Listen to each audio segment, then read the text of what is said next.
Hussain is a man whose story has transcended generations and borders for over 1300 years. Hussain's selfless pursuit for moral justice in the face of brutal oppression has inspired hope for millions. The Battle of Karbala, where Hussain and his 72 loyal companions bravely stood against an army of thousands, forever changed the course of history.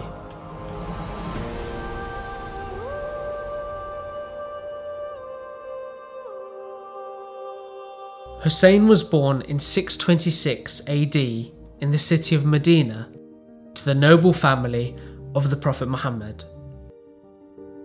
He was raised by a family renowned for their honesty, compassion, and justice. He was revered and celebrated by people from different walks of life. Every lover of truth and every lover of justice loved Hussain alayhi salam.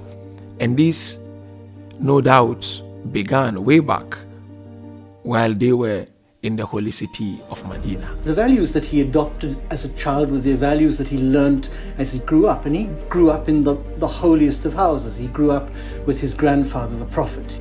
As a young child, Hussain witnessed his grandfather's struggle to establish a morally just and compassionate society.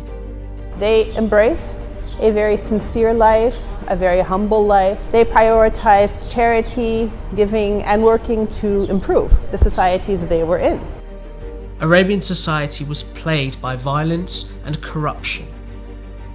Muhammad's rise and the advent of Islam eradicated much of this injustice, and the people had widely adopted a moral way of living. In 632 AD, the Prophet Muhammad passed away, devastating a young Hussain. What followed after would impact Hussain in ways he could not yet comprehend. Shortly after the Prophet's death, the leadership of the newly formed nation fell into dispute.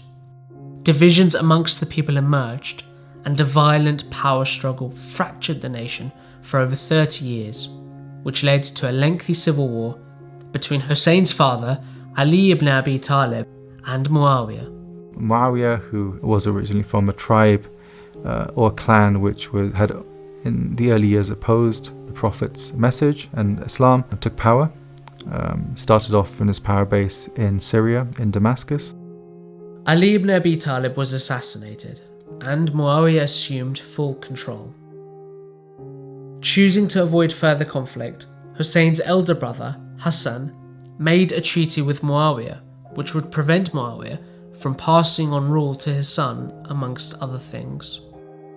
These clauses of the truce were basically violated, and the ultimate expression of that violation was the actual assassination of Hassan himself around 10 years after that. Having violated the treaty, Muawiyah allowed his son Yazid to take over the power. Yazid was widely regarded as a tyrannical and cruel narcissist who wanted to rule with an iron fist. Yazid sought the allegiance of Hussain to cement his claim to power and gain credibility. One of the needs, one can say, of an oppressive regime is the need for legitimacy. And the important sources of that legitimacy has to come from prominent members of the society who are respected for their high morals to support them. Having witnessed years of injustice and the steady moral decay of his society, Hussain knew he had to draw a line with Yazid to prevent the total collapse of the nation to the hands of a despotic tyrant. Hussain refused to pledge allegiance to Yazid. In one sense, he was very divisive, but usually when people fight for justice, they are divisive. Usually it divides the community, those in favor of what is right and those who are not. And so in his very divisiveness, he was really making a stand that separated the good from the bad, the just from the unjust. Fundamentally, Hussain is not interested in the fight. He's not interested in taking to battle, but rather he's interested in making people aware of what's actually going on in the world, how things have changed since the demise of the Prophet. Not being able to get an endorsement from Hussain, Yazid threatened to assassinate Hussain. Wanting to avoid violence, Hussain left his home and travelled to the city of Mecca.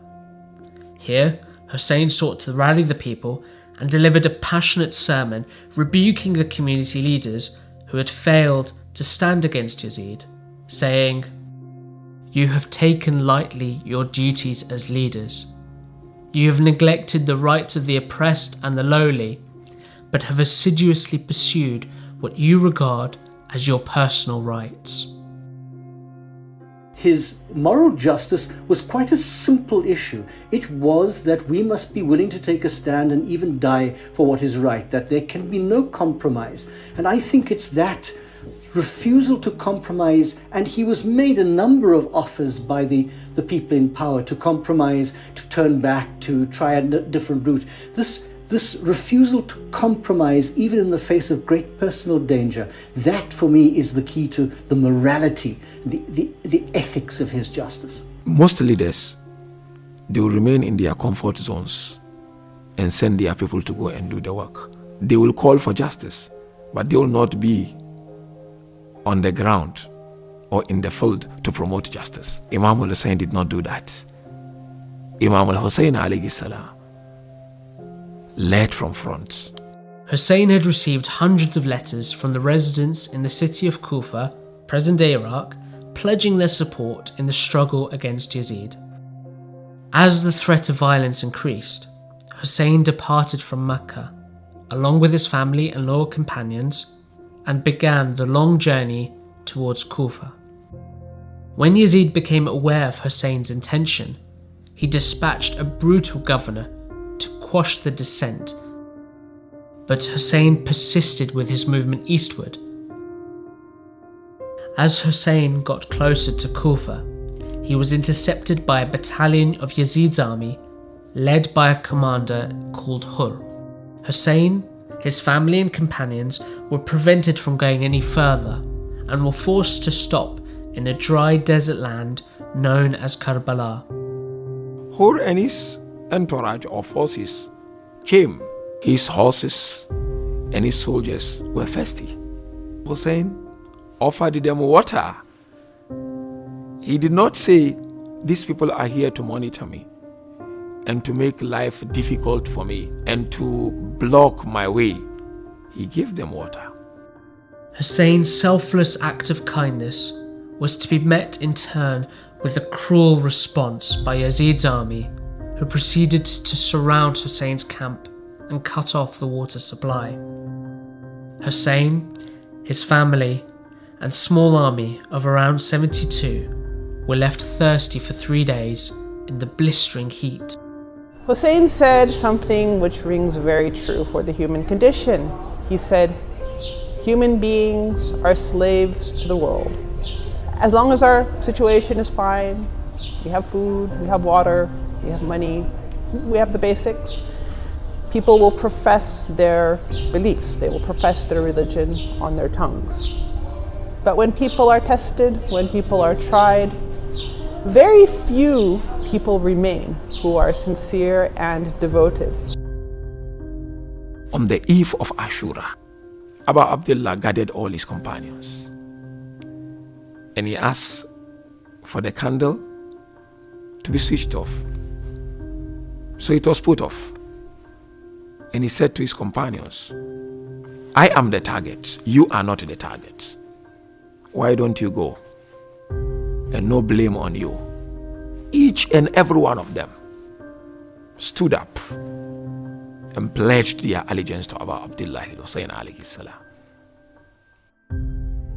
As the sun dawned on what is known as the day of Ashura, Hussain and his brave army of 72 prepared to make their final stand of honour and dignity against an army of thousands.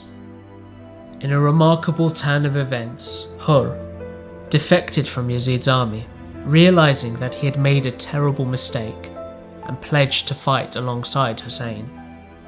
Unafraid and fueled by belief in something greater, Hussain's companions fought relentlessly till their very end. each of these members of his family went out one by one, often reciting extraordinary poetry and dying one by one in front of Al-Hussein, and all of them, as they went out to fight, claiming the reason why they were doing this, that it wasn't just because they liked him, but because they believed in his cause. In the heat of battle, and despite witnessing the horrific killing of his close friends, Hussein would be heard praying for his enemies, hoping they'd cease partaking in this atrocity. One after the other, Hussein's closest family members were slain in battle as they fought heroically, with each member of his family killed in front of him, including his beloved sons, nephews, and brother. Hussein would rush valiantly into the battlefield to aid them in their last moments. None was spared, not even Hussein's 6-month-old baby, Ali Asghar. Imam Hussain carried this young boy, placed him on his chest, and he walked to the battlefield. He looked at the camp of the enemies. He called out, "Am I the target or this infant? Why don't you give him water?" And this created a consternation in the opposing army. And when the leader, Umar ibn Sa'ad, saw that, he called out for them to silence Hussein's argument, meaning to kill that child. And so one very evil soldier, whose name was Karbala, took a 3-pointed arrow and fired at the child and ripped the child's neck apart in the arms of the father.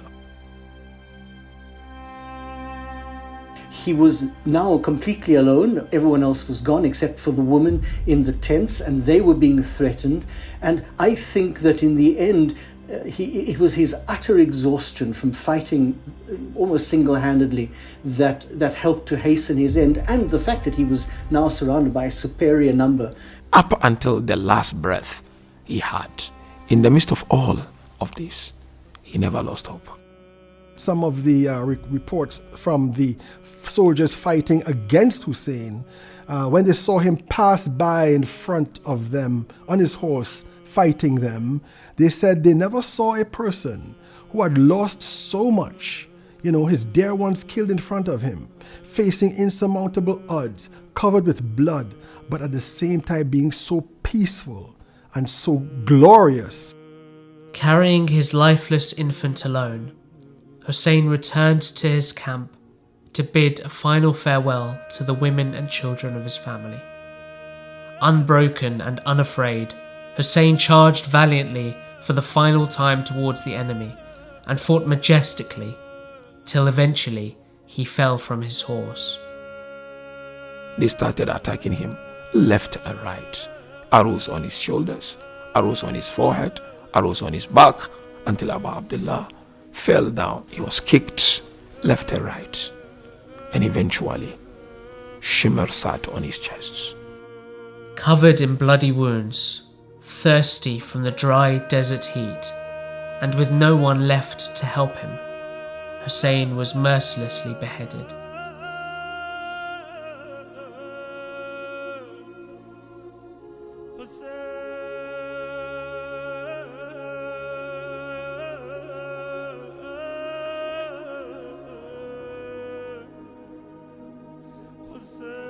After the killing of Hussein, those who'd been killed were beheaded. The tents of the women were burnt. The women were taken as prisoners. The texts tell us that the women and the children were transported in a very brutal manner to the various leaders of the time, first of all to Kufa and then to Damascus, where they were humiliated and interrogated. But of course it is the lady Zainab, who cannot be separated from her brother, who keeps all of this alive and begins to retell the tale. And so it's a terrible time, and it's the beginning of something absolutely wonderful. Following the tragic killing of Hussein, his sister Zainab carried the flag of Hussein's mission and became the moral support for the women and children who had been taken captive. Famously, when asked how she perceived what had transpired, she replied eloquently, "I saw nothing but beauty." she makes these two famous protests against the citizens of Kufa and then against Yazid. And she is famous that not only does she denounce his leadership and indict him as a person, but she also in those moments begins the story of Karbala and ensures at that moment that the story will never be forgotten and that the lessons of Karbala will never be forgotten.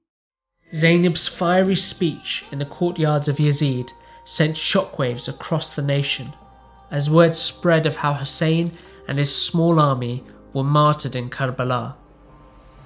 Realizing his grave miscalculation, Yazid freed Hussein's family. Zainab, alongside Hussein's last remaining son, Ali Zain al-Abidin, began to tell people of what happened in Karbala. This triggered a series of uprisings, which eventually led to Yazid's rule being dismantled. For a number of people, the commemoration of Hussein is also about this quest for justice and goodness in the world.